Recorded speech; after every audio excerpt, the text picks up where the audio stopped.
10th class. My school name is SPS and GV Today, first of all, I wish you a very happy Independence Day. Independence Day is celebrated on 15th August in 1947. We got independence from British rule. Independence Day is the national festival of India. Independence Day is ceremony that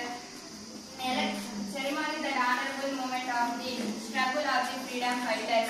India is a national festival, national vast of country. India is the first vast country.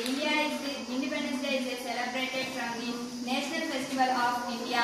After 74 Independence Day is many made rapid likes today's likes agriculture fields like agriculture, sports, science and technology, manufacturing.